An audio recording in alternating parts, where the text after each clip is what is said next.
नमस्कार, जुले और सलाम दोस्तों।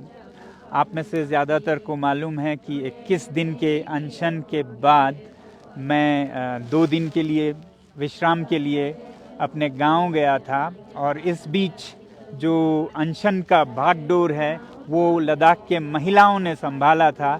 यहाँ आप देख रहे हैं बहुत सारे महिलाएं मेरे साथ हैं। दिन में लगभग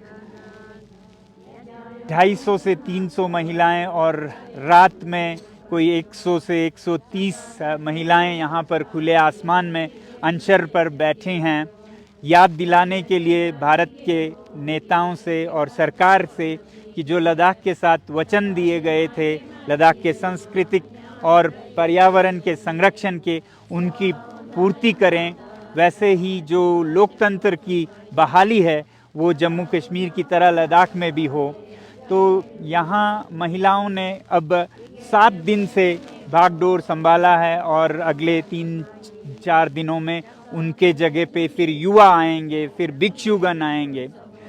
अब अपडेट में मैं आप लोगों को, खासकर आप लोगों ने बहुतों ने पूछा था कि ये जो 7 अप्रैल रविवार का मार्च है, पश्मीना मार्च जिसे हम कह रहे हैं, उसमें कैसे शामिल हो।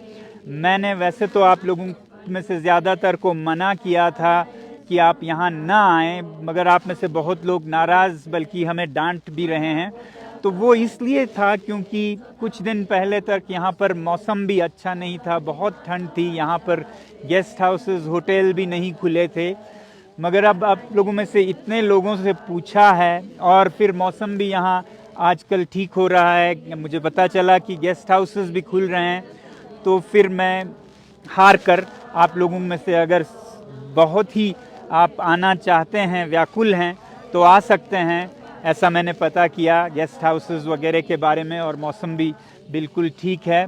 तो आप इसके बारे में और जानकारी जो फ्रेंड्स ऑफ लद्दाख हैं, लद्दाख मित्र संघ, friends of Ladakh, friends of nature, उनसे इस नंबर पर संपर्क करके पूछ सकते हैं।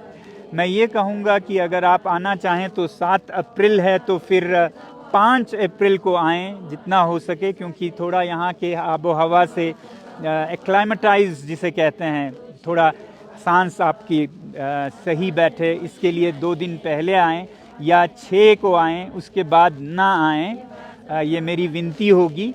और पूछ के संपर्क में रह के आएँ, बिना कुछ पता किए ना आएँ, क्योंकि इससे हमारे लिए और समस्याएं खड़ी हो सकती हैं। मैं चाहता था कि बहुत लोग बाहर से ना आएँ क्योंकि उतना हालत अच्छे नहीं थे, मगर अब अगर आप आना चाहें तो इस तरह से आ सकते हैं। ये जो 7 अप्रैल का मार्च है उसके बारे में जिनको कम पता हो या न पता हो उन्हें बताएं तो जैसे अभी तक हम गांधी जी के पथ पर चलते आए हैं, उन्होंने सत्याग्रह का जैसे आह्वान किया था, उसी अनुसार हमने आज 21वीं सदी में लगभग 100 साल बाद उनके वैसे ही सत्याग्रह से अनशन पर बैठे हैं हम। गांधी जी ने 21 दिन का सबसे लंबा अपने जीवन का अनशन किया, वैसे ही हमने 21 ही दिन का किया और ज़रूरत पड़े तो फिर करेंगे 21 या 28 दिन का भी। तो ये था। और जो ये 7 अप्रैल की बात है, वो जैसे गांधी जी ने डांडी मार्च किया था नमक के कानून के बारे में लोगों को जागृत करने के लिए, हम ये पश्मीना मार्च कर रहे हैं जिसमें कि जो लद्दाख के चरवाहे हैं उनके चरागों को कैसे कुछ तो सरकार और भारतीय उद्योग बड़े बड़े परियोजनाओं के लिए उनके सबसे अच्छे चरागों को ले जा रहे हैं उनसे छीन कर, उस बारे में जागरूकता फैलाने के लिए है। और कुछ उनके बहुत बड़े चरागे चीनी अतिक्रमण में खोया जा रहा है, जिसका कि कोई मान भी नहीं रहा है कि उनके चरागे गए या नहीं, क्योंकि कहा यह जा रहा है कि कुछ भी नहीं गया है। तो जो भी जैसी भी अवस्था है ज़मीन पर, वो हम दिखाने के लिए ये मार्च कर रहे हैं कि कितना ज़मीन उद्योगों के लिए, परियोजनाओं के लिए दिया जा रहा है उनसे बिना समन्वय के। क्योंकि अगर संरक्षण होता 6ठे शेड्यूल का तो उनसे बिना समन्वय के कोई ज़मीन उनका नहीं ले जाता, मगर आज क्योंकि ऐसा कोई संरक्षण नहीं है तो वो उन्हें बेदखल किया जा रहा है उनके अपने चरागों से। तो ये 7 अप्रैल को पश्मीना मार्च है, डांडी के नमक मार्च की तरह ही। ये बहुत ही शांतिपूर्ण ढंग से होगा। आप देख रहे हैं सब यहाँ पर तो प्रार्थनाएं कर रहे हैं, दुआएं कर रहे हैं।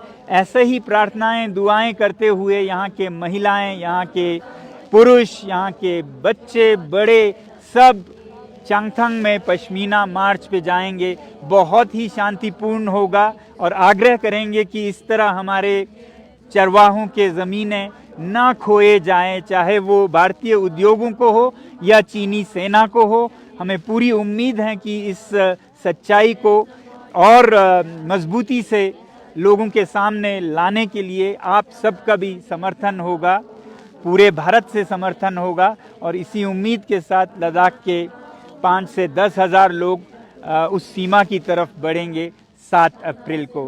तो जुड़ी रहिएगा, हम आपको अपडेट्स देते रहेंगे इस मार्च के बारे में। बाकी आज के लिए इतना ही। बहुत बहुत धन्यवाद और जय हिंद।